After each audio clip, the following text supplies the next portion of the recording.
इस current leadership में तो करंट नजर ही नहीं आता कि इसके अंदर कोई करंट है, ऐसी ऐसा कोई काम करने का, ना इनका कोई दिल है इसमें। इस लीडरशिप को देखते हुए तो लगता ही है कि ये चाहते ही है कि इमरान खान माफ कीजिएगा, इमरान खान साहब जेल में ही रहें। अवाम तैयार है, लीडरशिप जो है वो लीडरशिप प्रोवाइड करने के लिए तैयार नहीं। These are compromise people. ये कभी भी इमरान खान की जो एक जंग है या इमरान खान की जो एक सोच है उसके साथ खड़े होने के लिए तैयार नहीं है। जो लोग जानते हैं वो पीछे हैं, और जो लोग नहीं जानते, कुछ भी नहीं जानते, वो इस वक्त पार्टी को लीड करने की कोशिश कर रहे हैं। जिससे एक हर आदमी ये कह रहा है कि जी प्लान जो है वो सीक्रेट है। तो वो सीक्रेट प्लान को क्या, जब तक अवाम को नहीं पता चलेगा तो सीक्रेट प्लान कामयाब कैसे होगा? मुझे तो ये समझ नहीं आ रही कि कोई पब्लिक मूवमेंट सीक्रेट प्लान के तहत कैसे हो सकती है, और उसमें सीक्रेसी की जरूरत क्या है। तो लिहाजा मुझे कुछ ऐसा मोमेंटम बिल्ड होते नजर नहीं आ रहा। हो सकता है बातचीत के दरवाजे हैं, मुज़ाकरात के दरवाजे हैं, इनको बंद करना कोई सियासी हिकमत अमली किसी सूरत भी बेहतर नहीं है। ना वो बातचीत कर रहे हैं, ना अपोजिशन के साथ कंफर्टेबल से। एक तरफ तो तहरीक तहफ़्ज़ुज़ आईन पाकिस्तान का एलामिया आप तक पहुंचा, दूसरी तरफ 5 अगस्त आने वाला है और उसमें अरूज पर इस तहरीक को ले जाने की बात हो रही है। इमरान खान साहब ने जेल से कहा कि हमें तो इसमें मोमेंटम नज़र नहीं आ रहा। आप मुझे ये बताइए सर कि और सर सबसे इम्पोर्टेंट कि अहम तरीन पीटीआई के जितने प्लेयर्स थे वो सारे डी सीट हो गए, 10-10 कैद हो गई, उन्हें सजाएं सुनाई गई सारी। तो क्या टेक है इनिशली सर इस सारे मुद्दे पे, आपका किस नज़र से देख रहे हैं? जी, सबसे पहले तो जो 5 अगस्त का मामला है उसमें वाकई कोई मोमेंटम नज़र नहीं आ रहा, और पीटीआई की लीडरशिप जो है वो इमरान खान साहब को बेवकूफ़ बनाने में लगी हुई है। और वो उन्हें तस्वीर और सब गलियों में इधर उधर वो काम करके भेजते रहते हैं जी। कि जी हमने ये कर दिया, वो कर दिया। मेरा नहीं ख्याल कि कोई बहुत बड़ा मोमेंटम बिल्ड अब तक हो सका है, और इसके आगे भी किस तरह होगा मुझे इल्म नहीं। लेकिन इस करंट लीडरशिप में तो करंट नजर ही नहीं आता कि इसके अंदर कोई करंट है, ऐसी ऐसा कोई काम करने का, ना इनका कोई दिल है इसमें। इस लीडरशिप को देखते हुए तो लगता ही है कि ये चाहते ही है कि इमरान खान माफ कीजिएगा, इमरान खान साहब जेल में ही रहें और बाहर इनकी मौजें लगी रहें। और कोई वैसी मूवमेंट आज तक तो हमने नहीं देखी जो 5 तारीख को ये चलाने का इरादा कर रहे हैं। इमरान खान साहब को मेरा ख्याल है कि अब तक इल्म हो गया होगा कि बाहर उनकी लीडरशिप जो है, अवाम तैयार है, लीडरशिप जो है वो लीडरशिप प्रोवाइड करने के लिए तैयार नहीं है। अच्छा, इसमें इसमें आपको क्या इस लीडरशिप में क्या कमी आपको नज़र आ रही है, या कहाँ से ये हुक नहीं कर पा रहे, अवाम को लिंक नहीं कर पा रहे, विल मौजूद नहीं है, अवाम में रूट्स मौजूद नहीं है? क्या है बेसिकली जो आप अब तक कैलकुलेट किए बैठे हैं, कहाँ कमी है आपको लगता है? देखिए, एक तो नंबर वन ये कि ये पार्टी को सिरे से जानते ही नहीं। यानी जो इस वक्त पार्टी के चेयरमैन है या सेक्रेटरी जनरल है, they don't know party at all. इन न पार्टी के वर्कर्स को जानते हैं, न पार्टी में जिन लोगों ने कुर्बानियां दी हैं उनको जानते हैं, न पार्टी के मिजाज से वाकिफ हैं, ना ही सियासी सूझबूझ रखते हैं। क्या होता है ना कि पार्टी को नहीं जानते लेकिन सियासी सूझबूझ बड़ी जबरदस्त है, तो वो भी जीरो है। और फिर कॉम्प्रोमाइज नजर आते हैं। ये नजर आता है कि इनका कॉम्प्रोमाइज हुआ है। ये दीज आर कॉम्प्रोमाइज पीपल। ये कभी भी इमरान खान की जो एक जंग है या इमरान खान की जो एक सोच है उसके साथ खड़े होने के लिए तैयार नहीं है। अभी इनको लाइमलाइट मिल रही है, पहली दफा लाइमलाइट मिली है जिंदगी में, उसको एंजॉय कर रहे हैं।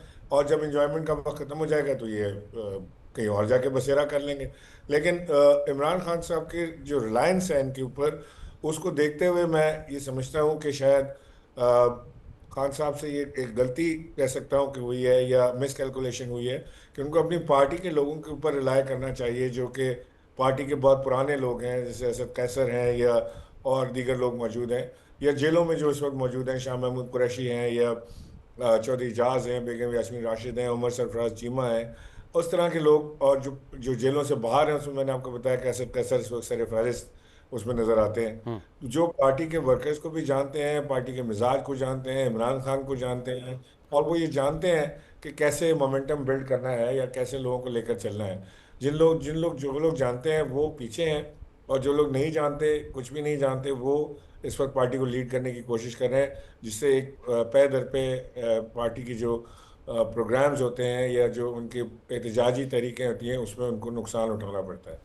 अच्छा, आप बेसिकली फरमा रहे हैं कि अगर इन सब के होते हुए भी सारी क़यादत जो है वो असद कैसर साहब को सौंप दी जाती और उन्हें गौहर साहब की जगह बतौर चेयरमैन अपॉइंट कर दिया जाता इमरान खान साहब की जानिब से, तो वो पार्टी को लेके चलते, वो लीड करते, तो वो बेहतर फैसले ले सकते थे और मोमेंटम भी गेन कर सकते थे।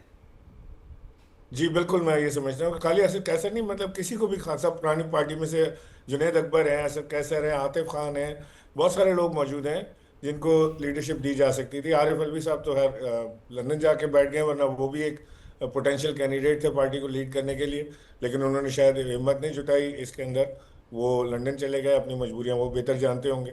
लेकिन बाकी जो लोग यहाँ पर मौजूद हैं जो पार्टी के साथ जुड़े हुए हैं, वो उनके अंदर ज़्यादा कैपेसिटी और कैपेबिलिटी थी इस मोमेंटम को बिल्ड करने की। नहीं, आरिफ अलवी साहब से आपकी बात हुई, कोई मजबूरियां हमें भी बताइए, क्या मजबूरियां उनकी। नहीं, मेरी उनसे कोई बात नहीं हुई। अच्छा, आपकी कोई बात। अच्छा, इसके अलावा आप कह रहे हैं कि जो पुरानी पार्टी के लोग थे उनमें उनसे भी कोई इस्तेफादा किया जा सकता था बेसिकली। अगर इमरान खान बानी पीटीआई चाहते तो उनको भी साथ लेकर चल सकते थे, लेकिन उन पे पीटीआई के अंदर एतराज़ है, बहुत सारे एतराज़ात हैं कि वो लोग डिसोसिएट हो गए थे, कुछ ने प्रेस टॉक्स कर दी थी, कुछ पीछे हट गए थे, शायद कुछ ने कुछ और पार्टियां भी ज्वाइन कर ली थी, आपके सामने सारी चीज़ें हैं। तो उसका फिर क्या किया जाए? विद इन पार्टी बड़ा फिर मसाइल, वर्कर्स नहीं, बड़ा फिर उस पर। मैं तो और किसी की बात नहीं कर रहा, मैं उनकी बात कर रहा हूँ जो पहले दिन से पार्टी के साथ हैं और आज भी हैं पार्टी के साथ, जो मैंने आपसे नाम लिए, जुनैद ठीक। अकबर का या आतिफ खान का या असद कैसर का या और दीगर साथी जो हैं, जो अब तक पार्टी के साथ हैं, जुड़े हुए हैं, मेहनत कर रहे हैं, उनका नाम मैंने आपसे लिया। राइट। अच्छा, आप फिर बेसिकली कह रहे हैं कि ये जो अपॉइंटेड लोग हैं इनसे नहीं हो पाएगा, और शायद किसी स्टेज पर आपकी बात जी जो है सच बिल्कुल। साबित हो और असद कैसर साहब जो हैं वो टेक ओवर करें और वो फिर लेके चलें शायद, या उस तरह के कोई भी कैंडिडेट। बेसिकली मुद्दा ये है आपका। जी जी, मुमकिन है ऐसा हो, मुमकिन है ऐसा ना हो, क्योंकि खान साहब का जो रिलायंस लॉयर्स के ऊपर ज़्यादा है, और उसको रिलायंस लॉयर के ऊपर करने की वजह, एक वजह यह है कि लॉयर्स अरेस्ट नहीं हो रहे हैं, बाकी जो सियासी लोग हैं वो जल्दी अरेस्ट हो जाते हैं। तो शायद गालिबन ये उनकी जहन बैक ऑफ द माइंड ये चल रहा हो, लेकिन ये लोग किसी मूवमेंट को चलाने के काबिल नहीं है। अच्छा, फिर 5 अगस्त का आप शो देख रहे हैं कि वो फ्लॉप शो होगा, तो इस तरह की फिर अनाउंसमेंट्स करने की पार्टी को खुद नुकसान इस तरह होता है। फिर बहुत सारी जगहों पे अली अमीन गंडापुर साहब यकदम जब गायब हो जाते थे तो उससे बड़ा सेटबैक आया वर्कर्स को लेकर, सारी चीज़ों को लेकर। तो इस तरह के अनाउंसमेंट्स आप कहते हैं फिर गुरेज करना चाहिए, अभी नहीं करना चाहिए, पहले होमवर्क कर लें, तैयारी कर लें, फिर आए किसी प्रोजेक्ट के साथ। नहीं देखिए, मैंने तो नहीं कहा कि फ्लॉप होगा, मेरे ख्याल है कि उस तरह जो इमरान खान साहब की उम्मीद है कि एक बहुत बड़ा मूवमेंट बनेगी 5 तारीख को, तो वो मूवमेंट बनती नज़र नहीं आ रही अब तक। आज हम 3 तारीख पे बैठे हैं और हमें कोई मूवमेंट ऐसी नज़र नहीं आ रही कि जिसके अंदर हम कह सकें कि बिल्टअप होता है इसका। ये बहुत बड़ा एक मैकेनिज्म इन्वॉल्व होता है इसके अंदर। हमने सारी ज़िंदगी इसी चीज़ की ट्रेनिंग ली है कि इसको बिल्टअप करने के लिए छोटी छोटी मीटिंग्स होती हैं, इसको बिल्टअप करने के लिए बैनर झंडे आवेज़ा किए जाते हैं, इसको बिल्टअप करने के लिए बहुत सारी दीगर सियासी जमातों के साथ रवाबित किए जाते हैं, इलाकों में जाया जाता है। तो ऐसी कोई चीज़ नज़र नहीं आ रही फ़िलहाल। हर आदमी ये कह रहा है कि जी प्लान जो है वो सीक्रेट है, तो वो सीक्रेट प्लान को क्या, जब तक अवाम को नहीं पता चलेगा तो सीक्रेट प्लान कामयाब कैसे होगा? मुझे तो ये समझ नहीं आ रही कि कोई पब्लिक मूवमेंट सीक्रेट प्लान के तहत कैसे हो सकती है, और उसमें सीक्रेसी की जरूरत क्या है? तो ठीक। लिहाजा मुझे कुछ ऐसा मोमेंटम बिल्ड होते नजर नहीं आ रहा। हो सकता है कि उन्होंने कोई बड़ी जबरदस्त प्लानिंग की हो कि अचानक हर गली हर मोहल्ले से लोग निकल आए बाहर, लेकिन फिलहाल ऐसी कोई चीज नजर नहीं आ रही। बिल्कुल सही। अच्छा, न्यूयॉर्क टाइम्स में ने एक इश्तहार भी पब्लिश किया है, बड़ा महंगे दामों वो इश्तहार पब्लिश हुआ है। उसमें पाकिस्तान की जो क़यादत है, अस्करी क़यादत, उसको हदफ तनकीद बनाया गया अच्छा खासा। फिर अमेरिका के इंटरेस्ट को लेकर, इंटरवेंशन को लेकर बहुत सारी डिस्कशन की गई। इमरान खान साहब के बानी पीटीआई के हक़ में वो इश्तहार छापा गया और उसका उन्वान ही ये है कि उन्हें रिहा किया जाए। इस तरह की इश्तहारबाजी और उसकी लैंग्वेज, आप समझते हैं कि ये कॉज जो बानी पीटीआई का है उसको डैमेज करती हैं ये चीज़ें, या आप समझते हैं कि ये ठीक चीज़ें हैं, इसी तरह ही करनी चाहिए? शायद आपकी नज़र से गुजरा हो इश्तहार जो है। देखिए, पाकिस्तानी डायस्पोरा, जी मैंने सोशल मीडिया पे देखा, जी।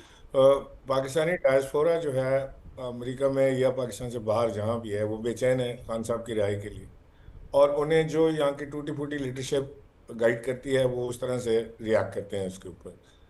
अब यहाँ पे 2-3 तरह के लोग हैं मौजूद। एक वो हैं जो पाकिस्तान से बाहर चले गए हैं और वहाँ बैठकर उन्होंने अपनी दुकानें खोल ली हैं, वो यूट्यूब के ऊपर चैनल बना के खुद साख्ता सपोर्टर एंकर्स बने। बन गए हैं। ठीक। और वो उसके बाद उनका एक ही काम है, सुबह उठ के उन्होंने एस्टेब्लिशमेंट को गाली निकालनी है, इमरान खान की तारीफ करनी है, और उनके व्यूज़ बढ़ जाएंगे और उनको पैसे मिलना शुरू हो जाते हैं। तो वो कमा रहे हैं वहाँ पे, वो कमाइयाँ लगी हुई हैं। उनकी भी ख्वाहिश ये है कि इमरान खान साहब जो हैं वो जेल में ही मौजूद रहें, बाहर आने की कोशिश ना करें, क्योंकि उनकी दुकान बंद हो जाएगी जिस दिन इमरान खान साहब बाहर आए। ठीक। इस तो तरह की इश्तिहारबाजी से मैं नहीं समझता कि कोई खातिर खा फायदा इमरान खान को या तहरीक इंसाफ को पहुंचेगा। अगर मैं अक्सर ये सोचता हूँ कि अगर मैं लीडरशिप के रोल में होता तो मैं क्या करता, तो शायद मैं सबसे पहले एक ग्रैंड ऑपोजिशन अलायंस बनाने की कोशिश करता। मौलाना फजलुर रहमान है, जमात इस्लामी है और दीगर जमातें हैं, उनको इकट्ठा करते, चकजई साहब हैं, उनको इकट्ठा करते, कोई ब्रॉडर एजेंडा बनाते।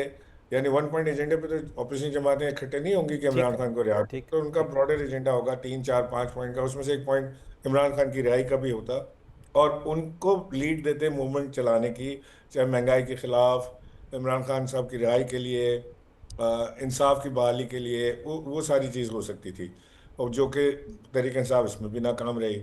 और दूसरी चीज़ कि ये जो बातचीत के दरवाजे हैं, मुज़ाकरात के दरवाजे हैं, इनको बंद करना कोई सियासी हिकमत अमली किसी सूरत भी बेहतर नहीं है। ठीक। तो लिहाजा ये दो चीज़ें पीटीआई को करनी चाहिए थी, जिन दोनों में वो लैक कर रहे हैं, ना वो बातचीत कर रहे हैं, ना अपोजिशन के साथ कंफर्टेबल